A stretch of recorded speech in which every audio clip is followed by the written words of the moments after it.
My daughter sat at the edge of the couch, legs swinging, eyes full of hope. All around her, cousins tore open wrapping paper, shouting with joy, laughing, showing off their gifts. One held up a glittery pink tablet. Another jumped up and down with a remote-controlled drone. The room was buzzing with excitement, and Maya just watched, waiting for her turn. She was smiling, patient, trusting. Because in her world, grandmas love their grandkids, and presents come in pretty bows with your name on them. I kept looking for her name on a tag, in a bag, under the tree. It had to be there. When the last gift was handed out, and she was still sitting there, empty-handed, she looked up at me with a quiet whisper. Did Grandma forget me? I turned to Margot and asked gently, was there another one? Maybe it got missed? She didn't even hesitate. She's not really family, she said. Just like that. No apology, no shame. Her voice was sharp and clear, like she was stating the weather. She's adopted. It's not the same. Maya heard every word. She didn't cry. Not right away. She just nodded, as if that explained everything. Then she looked down at her hands and folded them in her lap, like she was trying to take up less space. I felt like someone had knocked the wind out of me. My mouth opened, but nothing came out. I wanted to protect her, to say something, anything, but I was frozen. And the worst part? No one else said anything either.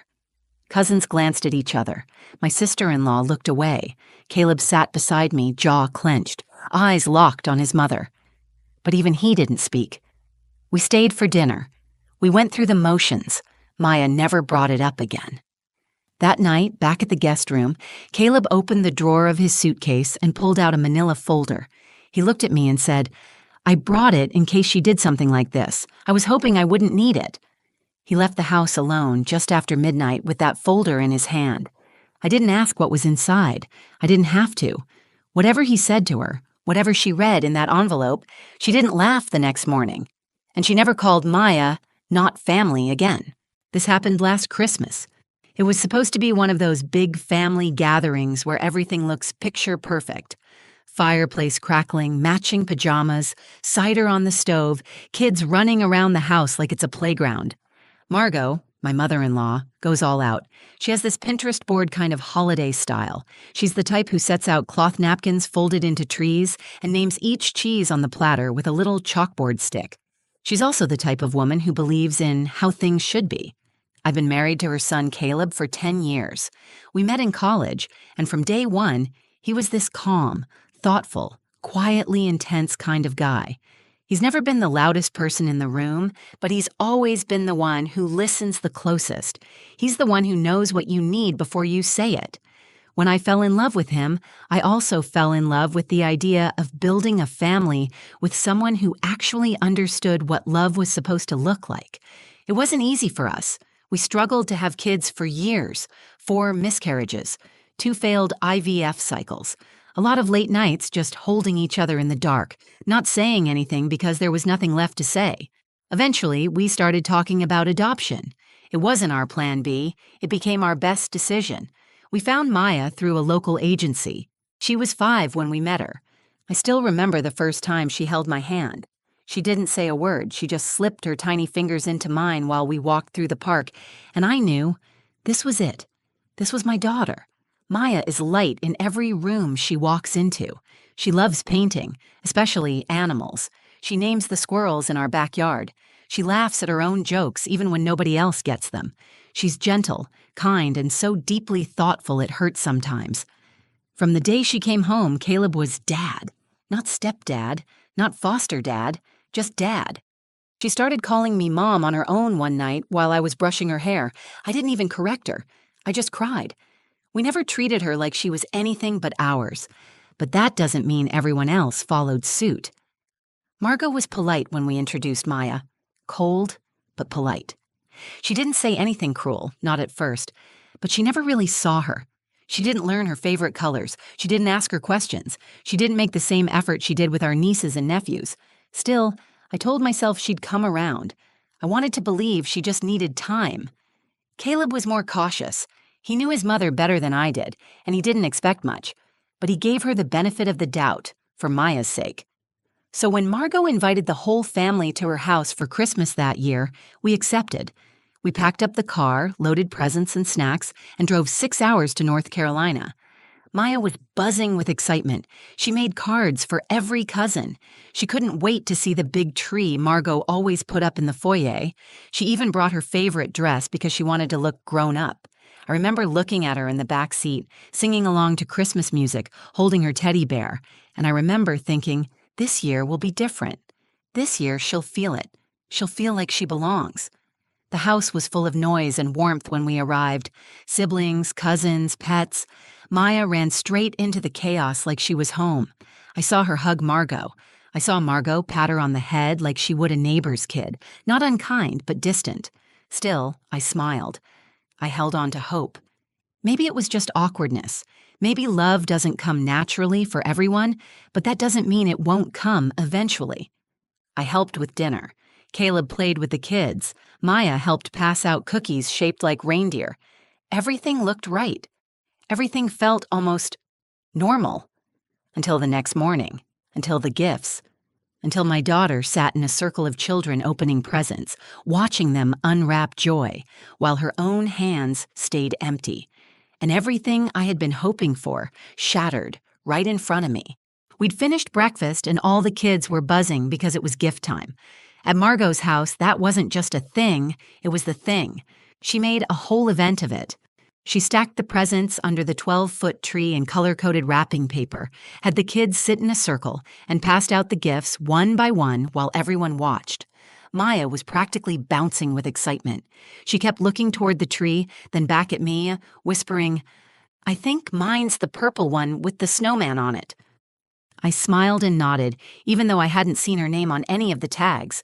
I tried to ignore that gnawing feeling in my chest. Maybe hers was hidden behind the tree. Maybe it was still in the guest room closet. Maybe Margot was saving it for last. The gifts started flying open. Squeals, giggles, everyone holding up new toys, gadgets, glittery jackets. Maya clapped for each cousin like it was their birthday. Then the pile under the tree started shrinking. Fast. 5 kids, 10 gifts. Then 3 kids. 2 gifts. 1. None with Maya's name. And she noticed. She turned to me with a soft voice. "Did Grandma forget mine?" I looked around, pretending to search. "Maybe it's still under there," I said. That's when I stood up and asked Margot directly, "Hey, is there one for Maya that didn't make it out here?" Margot didn't look surprised. She looked annoyed, like I was making a scene, like I had broken some unspoken rule by asking. She looked right at Maya and said, "She's not really family." I didn't think it was appropriate. Silence. Not shocked silence. Complicit silence. One of the cousins started fiddling with their ribbon. My sister-in-law cleared her throat and busied herself with the trash bag for wrapping paper. No one looked at me. No one looked at Maya. I looked down at my daughter. Her face didn't crumble. She didn't cry. She just blinked slowly, like she was trying to figure out what she did wrong. And then, God, it was the way she nodded. Just a quiet, almost imperceptible nod. Like she understood something she shouldn't have to understand. I knelt beside her. My hands were shaking, but I tried to keep my voice steady. "You did nothing wrong," I whispered. She nodded again, forced a smile. "It's okay, Mommy. Maybe next year." I don't know how I didn't break right there. Caleb sat stone still, jaw clenched, staring straight ahead like if he moved, he'd explode. I kept waiting for someone, anyone, to speak up, to say, "Margot, that's cruel," or "Maya is family," or even just, "That's not okay." But they didn't, and I was so angry, not just at Margot, but at every single adult in that room who chose comfort over courage. I wanted to scream. I wanted to grab Maya and leave, but I didn't. I stayed seated, paralyzed by the moment, trying to weigh damage control with dignity. What would it do to Maya to see me lose control? What would it do to Caleb if I went head-to-head with his mother in front of the whole family? So I stayed silent. And in doing so, I felt like I'd betrayed my own daughter. Later, when the room started to move on, when the kids were distracted again and the adults returned to sipping coffee and scrolling their phones, I watched Maya disappear quietly into the corner, curling up with her teddy bear, her shoulders tense, her eyes on the floor. She didn't speak for the rest of the morning. She didn't ask for a gift. She didn't ask why. She just kept that fake little smile on her face, and every time someone looked her way, she made sure she looked fine. But I wasn't. That moment burned something into me. A cold, deep fury I couldn't shake. I didn't know it yet, but Caleb had already decided what he was going to do. He'd seen enough. And he wasn't going to let that silence stand for another day. That night, the house was quiet. Too quiet. After the last dish was washed, after the wine was poured, after the polite goodnights and awkward hugs, we went back to the guest room and shut the door. Maya was already in her pajamas, curled up in bed with her stuffed fox, the one she brought everywhere. She didn't ask for a bedtime story. She didn't ask to call Santa. She just laid there, staring at the ceiling. I sat beside her and rubbed her back until her breathing slowed. "Mom?" she whispered. "Yeah, baby." "Do you think maybe she didn't know I was coming?" I swallowed hard. "No, sweetheart, she knew." "Oh." A pause. "Maybe she just doesn't know me yet." I bit my lips so hard I tasted blood. "That might be it," I said. "But none of this is your fault, do you hear me?" She nodded and turned her face into the pillow. When I stood up, Caleb was standing in the doorway holding something in his hand. He didn't say anything at first. Just looked at our daughter, looked at me, then looked down at the envelope. "I'm done," he said quietly. "I've let my mom say a lot of things over the years. I let it slide because it was easier. But not this. Not with Maya." I stood frozen. I had never seen him like that before. He wasn't yelling. He wasn't shaking. He was just steady, final. "What's that?" I asked. He handed it to me, a manila folder. Inside was a notarized legal document, an updated will, trust designation, and formal record of Maya's adoption. "She's not just our daughter by heart," he said. "She's our daughter on every legal document. I added her to everything, the house, the savings, the insurance, the family trust, everything. She's my daughter in every way the law recognizes." I stared at him. "You did all this?" "I started the paperwork months ago. I wanted to make it official in every possible way. I just didn't tell anyone. I figured if my mom ever crossed a line, I'd have what I needed." I felt my knees go weak. "So what are you going to do with it?" He looked at the clock. Midnight. He grabbed his coat. "I'm going to show her exactly who Maya is." I didn't try to stop him. I didn't tell him to calm down. I just nodded and sat down on the bed, listening to the front door creak open, then close behind him. I don't know what she thought when he showed up unannounced. I don't know if she expected a lecture or an argument, but I do know she didn't expect the folder. He walked into her house, his childhood home, and sat at the kitchen table across from her. "I'm not here to yell," he told her. "I'm not even here to ask for an apology. I'm here to give you a choice." He slid the folder across the table. She opened it. He watched her face as she read. He told her, "This is Maya's name, in every legal place that matters. If you want to keep pretending she's not family, that's your choice. But if that's your choice, then I'm not your son anymore. Because I won't raise my daughter in a family that treats her like a guest." She tried to interrupt. He didn't let her. He told her about the way Maya clapped for her cousins, about how she hugged her and called her grandma, about how she went to sleep wondering what she did wrong. Then he said, "You've got one shot to fix this. One. Because next Christmas, we'll be somewhere else." And then he stood up and left. Back in our room, he didn't say much, just laid down beside me and took my hand. I didn't sleep. I stared at the ceiling just like Maya had, thinking about how many times I'd kept the peace at the expense of my child. But something changed that night. Something shifted in both of us. We weren't going to let silence protect cruelty anymore. And for the first time in a long time, I felt like we were on the same page, not just as husband and wife, but as parents. The kind who show up when it matters. The next morning, something felt different. The house was quiet, but not in that peaceful holiday morning kind of way. It was stiff, tense, like everyone was walking around trying to pretend nothing had happened, but knowing that something had. Maya sat at the kitchen table with a cup of hot chocolate Caleb had made her. She stirred it slowly, humming to herself. Her eyes were brighter than the night before, but still tired. I was just about to ask her if she wanted to go for a walk when we heard a knock on the guest room door. It was Margot. She didn't look like herself. The usual poise, the tight smile, the polished perfection, it was gone. She looked smaller somehow, quieter. "Can I come in?" she asked. Caleb didn't answer. I nodded. She stepped in holding a wrapped box, medium-sized silver paper, no ribbon. She walked over to Maya, bent down beside her chair, and placed it in front of her. "I forgot this yesterday," she said. Maya looked at her, then at the box. Her hands didn't move toward it. Margot cleared her throat. "I made a mistake." Her voice was low, tired. "And I'm sorry. I was wrong." She didn't say it to me. She didn't say it to Caleb. She said it to Maya. I let something in my head convince me that family is just blood, but I forgot that family is love, and you've loved me from the start, more than I deserve. Maya glanced at me, unsure. I gave her a little nod. She carefully unwrapped the gift. Inside was a set of watercolor paints, professional grade, not the kiddie kind, a fresh sketchbook, and on top, a card. She opened it and read quietly.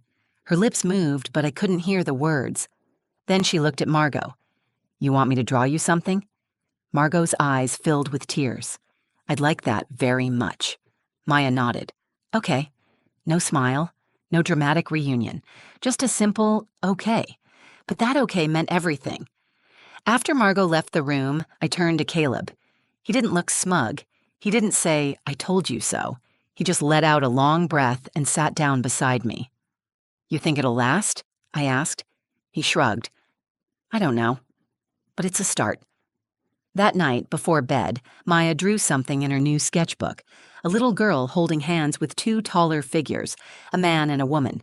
Behind them was a house with a tree, and in the sky she'd drawn a sun with a smiling face. She titled it, Home. She showed it to Caleb and he kissed her forehead. That's exactly what we are. A few days later, after we'd driven back home and unpacked our bags, a small envelope arrived in the mail. No return address, just Margot's careful handwriting. Inside was a photo, an old one.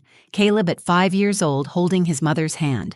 On the back she had written, "Family is who you fight for. I see that now. Thank you for fighting for her." I didn't expect a miracle. I still don't. Margot is who she is. Proud, stubborn, raised with a definition of family that never left much room for revision. But she came face to face with a line she couldn't cross without consequence. And Caleb, my quiet, measured husband, drew that line with absolute clarity. He didn't yell. He didn't threaten. He didn't shame her. He just laid down the truth and let her choose who she wanted to be. She chose Maya, and that choice changed everything. Because when someone finally sees your child the way you do, not as someone to tolerate, but someone to treasure, the weight you didn't even know you'd been carrying finally lifts. That Christmas didn't end with fireworks or music or some tearful movie moment. It ended with a paintbrush in my daughter's hand and a grandma learning how to become one. That was enough. We didn't talk much on the drive home, not because there was tension, but because there was peace. The kind that only comes after something big has passed through and left you standing. A little different, a little stronger. Maya fell asleep in the back seat with her sketchbook in her lap. I looked back at her at one point and saw that same drawing, our family holding hands, now with a tiny new figure added. A woman with silver hair, standing just close enough to be part of the picture but not quite at the center. I didn't ask her who it was. I didn't need to. When we got home, life picked up again. School started back. Caleb went back to work. Maya painted every afternoon at the kitchen table, filling page after page with animals, trees, and little girls who looked a lot like her. One day, she drew a picture of a fox sitting at a kitchen table with a teacup. When I asked her about it, she smiled and said, "That's Grandma. She's learning." And maybe that's what stuck with me the most. Not that Margot changed overnight, not that everything magically became perfect, but that Maya gave her space to try. Even after being rejected, even after being made to feel invisible, she opened the door again, just a little, and let love try one more time. Children forgive in ways adults can't always understand. I still think about that moment in Margot's living room, the sharpness in her voice, the silence that followed, the weight of not standing up when I should have. I think about how many times I'd told myself that keeping the peace was more important than confronting the pain. But that day taught me something different. Peace without truth isn't peace. It's just pretending. And pretending cost my daughter something she never should have lost. Even for a moment. Her sense of belonging. Her belief that she mattered to the people she called family. That's not something I'll ever risk again. Since then, things have changed. Slowly, and not always gracefully. Margot calls more often. She asks about Maya's art, sends little cards in the mail. Handwritten, sometimes awkward, but genuine. The last one said, "I'm proud of the way you see the world. You've made mine bigger, and that's enough for now. Not because we've erased the past, but because we're finally honest about it. Because now, when Margot shows up, she doesn't just bring gifts, she brings effort, and that means more than anything wrapped in shiny paper." The truth is, I used to think family was about who raised you, or who shared your blood, or who you married into. But now I know better.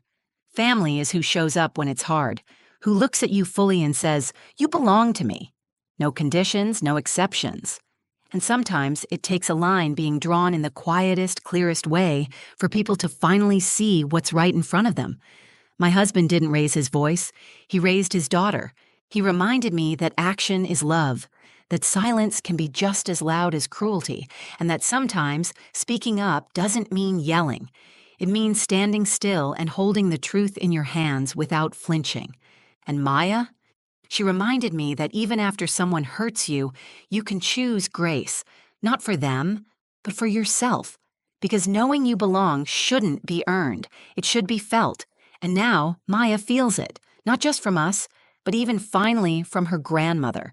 So when people ask me how our Christmas went that year, I tell them it was the year something broke and something better began. It was the year my daughter learned that being loved isn't about being chosen once. It's about being chosen again when it matters most. Thank you for listening to our story. If this reminded you of something you've lived through or something you're still trying to heal from, just know you're not alone. Families are complicated, but your worth isn't. You don't have to earn your place at the table. And if you're raising a child, biological, adopted, fostered, or otherwise, don't let anyone make them feel like an outsider. Speak up. Hold the line. Love louder. If this story meant something to you, please take a second to like this video. It helps more people find it. And I'd love to hear your thoughts or personal stories in the comments below. I read every single one. If you're new here, or you want more real, raw, and honest stories like this, go ahead and subscribe to the channel and hit the bell so you don't miss the next one. Thank you for being here. Thank you for seeing Maya. Thank you for choosing kindness. Until next time, take care of yourself and the people you call family.